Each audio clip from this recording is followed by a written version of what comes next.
அனைவருக்கும் வணக்கங்க. கீர்த்தனா ராஜமாணிக்கம். நாளைக்கு நம்மளுக்கு திருக்கார்த்திகை, அதாவது நாட்டு கார்த்திகை அப்படின்னு கூட சொல்லுவாங்க. அன்றைய தினம் நம்ம எத்தனை விளக்குகள் ஏற்ற வேண்டும், எந்தெந்த இடங்களில், முக்கியமான இடங்களில், நம் வீடுகளில் எத்தனை விளக்குகள் ஏற்ற வேண்டும், எத்தனை மணிக்கு ஏற்றணும் அப்படிங்கிற முழு தகவலை நம்ம பார்த்துடலாங்க. கார்த்திகை தீப திருநாள் அன்று வீடு முழுவதும் பார்த்திங்கன்னா விளக்கேற்றி வழிபாடு செய்வாங்க. ஆனால் வீட்டில் எந்தெந்த இடங்களில் எத்தனை தீபம் ஏற்றணும் அப்படிங்கிற குழப்பம் எல்லாத்துக்குமே இருக்கும். ஒற்றைப்படையில் ஏற்றணுமா, இரட்டைப்படையில் ஏற்றணுமா அப்படின்னு தெரியாமல் நிறைய பேர் இருப்பாங்க. இந்த தீபங்களை எப்படி ஏற்றினால் என்னென்ன பலன்கள் கிடைக்கும் அப்படிங்கிறது, மகாலட்சுமியின் அருளும் பரிபூரணமாக எப்படி நம்மளுக்கு கிடைக்கும் அப்படிங்கிற விளக்கத்தையும் நம்ம தெளிவாக இந்த பதிவில் பார்த்துடலாங்க. வாங்க வீடியோக்குள்ளே போகலாம். நம்முடைய ஆன்மீக வழிபாட்டில் பார்த்திங்கன்னா மிக முக்கியமாக கருதப்படுவது இந்த தீப வழிபாடு தான்.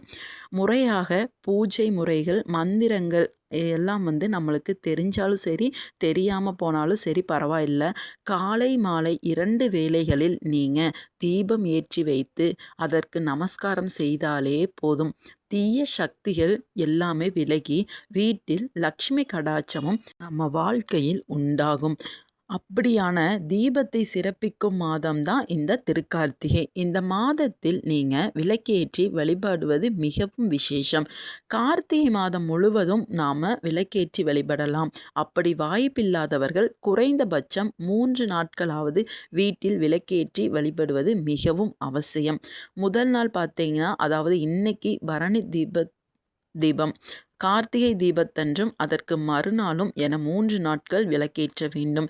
கார்த்திகை மாதத்தில் நமது வீடுகளில் 27 இடங்களில் தீபங்கள் ஏற்றி வைக்க வேண்டும் அப்படின்னு சொல்கிறாங்க. அவை எந்தெந்த இடங்களில் எத்தனை தீபங்கள் ஏற்றுவது அப்படின்னு நம்ம தெரிஞ்சுக்கலாம். ஃபஸ்ட்டு தீபம் ஏற்ற வேண்டிய இடங்கள் பார்த்திங்கன்னா, வீட்டு முற்றத்தில் 4 விளக்கு, சமையல் கூடத்தில் 1 விளக்கு, நடையில் 2 விளக்கு, வீட்டின் பின்புறம் 4 விளக்கு, திண்ணையில் 4 விளக்கு, மாடக்குழியில் 2 விளக்கு, நிலைப்படிக்கு 2 விளக்கு, சாமி படத்துக்கு கீழே 2 விளக்கு, வெளியே யமதீபம் 1, திருக்கோலம் இட்ட இடத்தில் 5 என மொத்தம் 27 விளக்குகள் ஏற்ற வேண்டும்.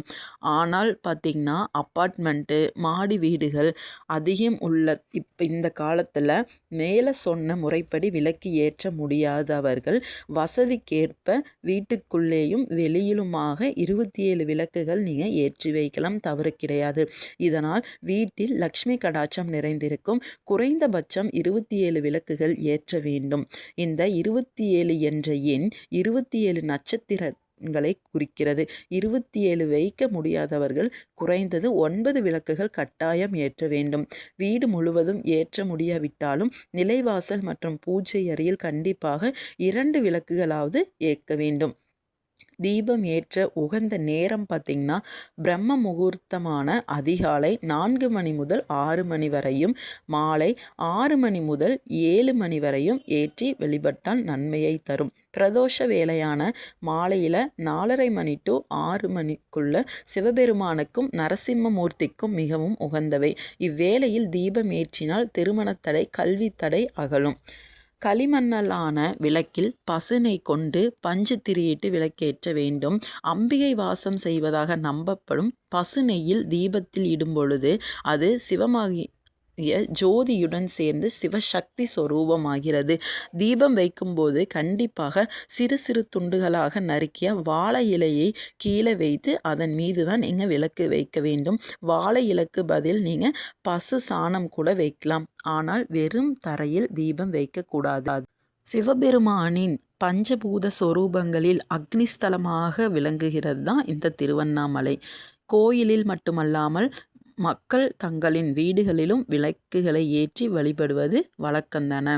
கார்த்திகை தீபத் திருநாள் மற்றும் கார்த்திகை மாதத்தில் ஒவ்வொரு திங்கட்கிழமையும் அன்று வீட்டில் தீபங்களை ஏற்றி இறைவனை வழிபடுவது வழக்கம். நிறைய பேர்த்துக்கு சந்தேகம் இருக்கு இல்லைங்களா? நம்ம பழைய விளக்குகளை இந்த நாளில் பயன்படுத்தலாமா? போன வருஷம் வாங்கினோம் இந்த மண் விளக்கு, அகல் விளக்கு இதையெல்லாம் பயன்படுத்தலாமா அப்படின்னு சொல்லி கேட்டிங்கன்னா, கார்த்திகை தீபம் ஏற்ற புதிய அகல் விளக்குகள் தான் பயன்படுத்த வேண்டும் அப்படிங்கிற எந்த ஒரு அவசியமும் இல்லை. உங்களிடம் ஏற்கனவே பயன்படுத்திய விளக்குகள் இருந்தாலும் அதையே நீங்கள் பயன்படுத்தலாம். அதில் ஏதேனும் பழுதடைந்திருந்தால், அப்படி இல்லைன்னா உடஞ்சிருந்துச்சு அப்படின்னா நீங்கள் அதை ஒதுக்கி விடுவது மிகவும் நல்லது. அதே சமயம் தலைவாசலில் நீங்கள் வைப்பீங்க இல்லையா 2 தீபங்கள், அது மட்டும் புதிய விளக்குகளை பயன்படுத்துவது இன்னும் சிறப்பு. அப்புறம் தீபம் ஏற்ற என்னென்ன எண்ணெய்கள் பயன்படுத்தணும் அப்படின்னு பார்த்திங்கன்னா, தீபத்தை ஏற்ற நெய் அல்லது நல்லெண்ணெய் பயன்படுத்துவது சிறந்தது. கடைகளில் விற்கப்படும் மெழுகு விளக்குகளை பயன்படுத்துதல் கூடாது. நீங்கள் பயன்படுத்திக்கலாம்.